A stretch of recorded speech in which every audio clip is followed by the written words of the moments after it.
In this video, we'll dive into the concept of power through a philosophical lens, uncovering its roots and its impact on the human experience.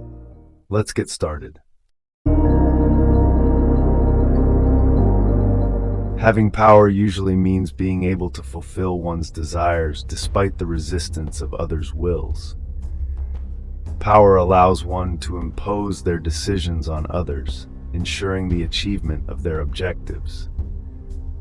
When a person has power over another, they are able to create certain unlikely selective connections. They divert or guide communication in a specific direction, eliminating any possible discrepancies in the choice of action. We notice this in our daily lives, such as when a parent imposes their will on their child, the government exercising power over its citizens, or a powerful nation imposing its interests on other nations. As Foucault states in his book, The Will to Knowledge, power is everywhere. In all these cases, we have one party that is subjected to a will that is foreign to their own interests. Those who hold power exert pressure on those who do not possess it through negative sanctions, such as dismissal or punishment, which the subordinates would like to avoid. Power is thus manifested in the fact that those who hold it, unlike the subordinate, can refer to the negative sanction as long as it is not utilized. As Luhmann asserts in his book Power and System, a violence that becomes virtual. To measure the degree of power between two individuals, as Bertrand Russell states in his essay Power, a New Social Analysis, we can say that a person has more power than another person if the former is able to fulfill many of their desires, while the latter can only fulfill some. As Schmitt states in his book Dialogue on Power, a man who has power in the presence of a man who does not feels like a wolf. The one who does not have it feels like a lamb. Another property of the phenomenon of power is its summability.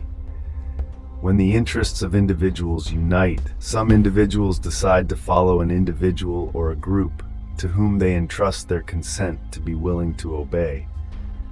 This generates a power from the cooperation of individuals that surpasses individual power. In fact, power is a structural property of every social community. Arendt also seems to agree when she states in her book on violence that power arises wherever various men act in concert. The interdependencies that coexist in a social community fuel the reciprocity of power, as it is the power dynamics that represent the mobile foundation of the power phenomenon. In this case, even the dominator can end up being dominated if the subordinate perceives the dependency in the master-subject relationship. Therefore, power is relational and exists even when it is not exercised. It is true that children are subject to their parents, but the parents could not influence the children if they did not grant power, which in this case often manifests as more decision-making freedom regarding behavior. The ancient rulers, although they appeared to have great power in the eyes of their subjects, this was actually false, as they sought advice before giving orders. The greater the power in the hands of the holder, the greater their dependence on the advice and collaboration of their subordinates. Dependencies become a source of power for the subordinates. This creates, as Byung-Chul states in his book, What is Power? A dispersion of power. The power phenomenon observed so far is configured as Foucault states in his Society Must Be Defended, as that which represses, which we will call the coercive model, where power is always exerted by imposing one's decisions against those of others. We will see that this does not represent the deep essence of power. The stability of power depends on how well it can justify its existence. The powerful actually seeks to find space in the other, trying to normalize consent through discipline, which we will call the strategic model. In the next chapter, we will try to better understand how power manifests itself. The first type, which we can call brute power, manifests itself brutally through the use of physical force, repressing the will of others. This type of power is imposed through terror and violence, as in the case of a husband physically punishing his wife or a government suppressing protests with the military. Here, power is exercised over the body and aims to leave an indelible mark to deter further transgressions. The second type, which we will refer to as ideological power, is more subtle and silent. It aims to influence individuals through reason and control of ideas, rather than through physical force. Moral ideas and laws operate silently, permeating the consciousness of subjects. The state, through propaganda, or religious institutions, through moral indoctrination, impose a worldview that guides the actions of citizens. The third type, normative power, is manifested in the production of habit automatism and in the correction of behavior. Institutions such as schools and prisons educate and discipline, shaping citizens who internalize values and norms that shape their existence. This type of power is the most stable because oppression is internalized and experienced as normal, to the point that the subject is unaware of their own subjugation. If one internalizes norms as if they were a natural part of their existence, thus experiencing oppression as a normal and acceptable condition. In the next chapter, we will delve deeper into the relationship between knowledge and power. Men tend to follow those who are recognized as wise because the wise possess problem-solving abilities and, above all, in dangerous situations, their lives may depend on someone else's knowledge. This connection between knowledge and power is not at all new. In the past, those who seemed to possess a hidden stock of knowledge, as Bertrand Russell states in his book, had significant power over others, even if such knowledge could only be apparent. Ignorance, in fact, generates weakness, a gap that can only be filled by obedience to those who appear to hold the truth. However, with historical progress, knowledge has ceased to be the exclusive domain of a few and has lost much of its mysterious character.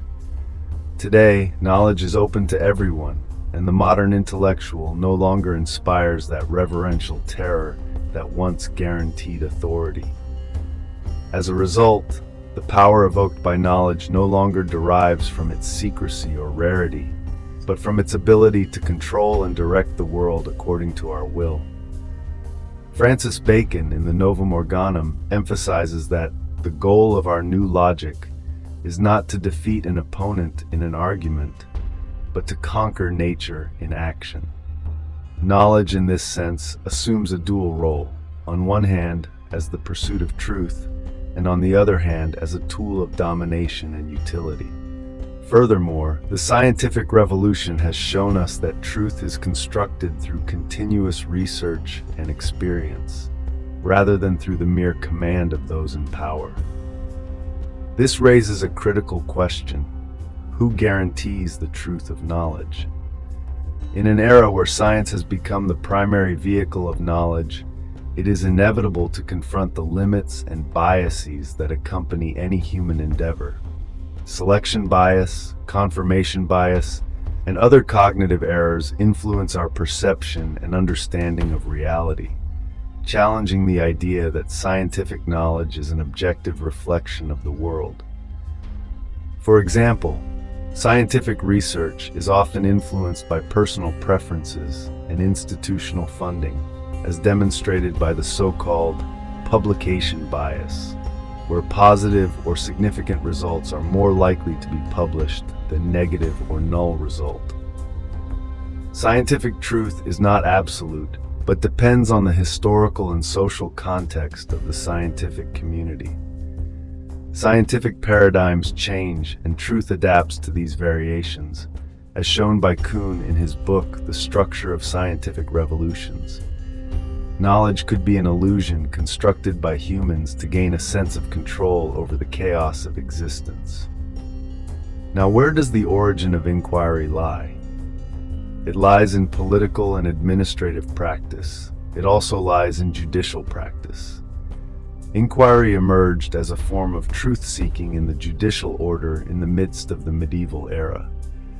It was to know exactly who did what, under what conditions, and at what time that the West devised complex inquiry techniques that would later be used in the scientific field and philosophical reflection, as highlighted in Foucault's analyses of classification systems and disciplinary institutions. The idea of knowledge without the influence of power is a utopia. Bertrand Russell observes in his book that every man desires to be God if he could. This divine aspiration finds expression in our thirst for knowledge and mastery. Power dictates what is allowed and what is not, what can exist and what cannot. The idea must be interpreted in terms of the worldview that must legitimize power. In addition, power also produces knowledge. Mass nationalization programs, or the formation of a national culture, the emergence of new fields of knowledge such as social sciences are examples of the power's ability to produce new discourses. The dominant ideas are those of the ruling class, as Marx notes in his book, The German Ideology. Indeed, knowledge is also a means of control, surveillance, and correction, an anchor point for power strategies. The economic and ideological needs of the dominant group control discourses through mechanisms of censorship and control. Concrete examples of this dynamic can be observed in how technology and science are used to monitor and direct modern societies. The increasing capacity for surveillance and control through digital technology. The collection and analysis of personal data, as done through social platforms and smart devices, not only influence individual choices but also public policies and social behaviors. In public health policies and population management, such as vaccination and health surveillance, it is shown how scientific knowledge and medical technologies can be tools of social control. Knowledge, far from being a pure and disinterested love for truth, reveals itself as a powerful instrument of domination. In the next chapter, we will explore the profound relationship between freedom and power. The essence of power seems to consist in the ability to neutralize the will of others. Coercive power, in fact, manifests as a constraint that fundamentally limits the freedom of others. The greater the power, the wider the range of decisions that can be imposed through it. However, a power that is limited to prohibition is monotonous and risks being ineffective. Its only result is to reduce the other to forced inactivity, depriving them of any freedom. This type of power, lacking and unstable, fails to create in the subordinate an autonomous will to act in a certain way. As soon as the dominated find the opportunity to rebel, they separate themselves from the imposed dominion, as happens in revolutions. As Ulrich Beck emphasizes in Power and Counterpart in the Global Age, where power is subject to discussion, decline begins. Even those in command must act under the illusion of being free. Otherwise, the situation would dictate the decisions, not the will of the powerful. A strong power, on the other hand, typical of the strategic model, does not block the other's future, but shapes it. Its strength lies in the ability to motivate ordered action, influencing and reworking the intentions of those who carry out the orders. A paradigmatic example is that of large technological platforms, which exert enormous power over users not through coercion, but by influencing their choices and shaping their digital experiences. Users, while free to use these platforms, are actually subject to a power that subtly but effectively guides their decisions and behaviors. In this way, freedom and submission coincide. Absolute power is obtained not through violence, but through the use of others' freedom. The powerful thus establish themselves in the souls of others without the need for force.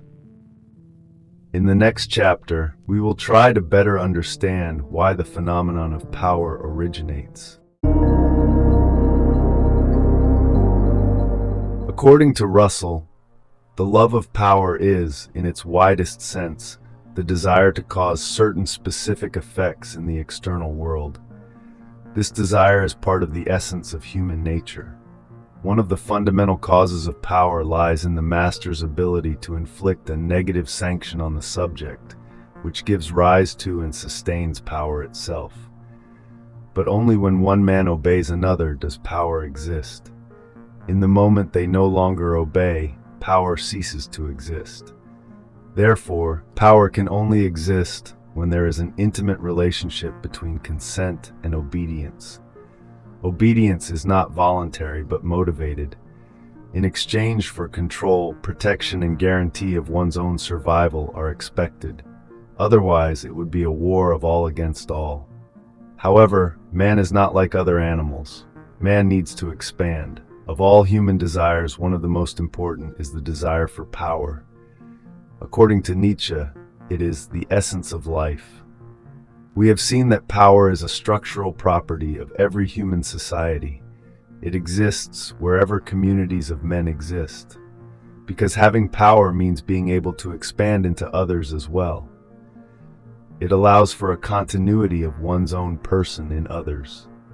Wars are only the physical manifestation of the expansive nature that dominates men. When the sovereign loses power over his own kingdom, he feels pushed back into his mortal body, which represents only a small space compared to the possibilities that imagination allows. We all want to have control over what is unknown and scares us, but we also want to have what we don't have yet, because in the end, as Nietzsche says in the preface of the Genealogy of Morals, only one thing really matters to us: bringing home something.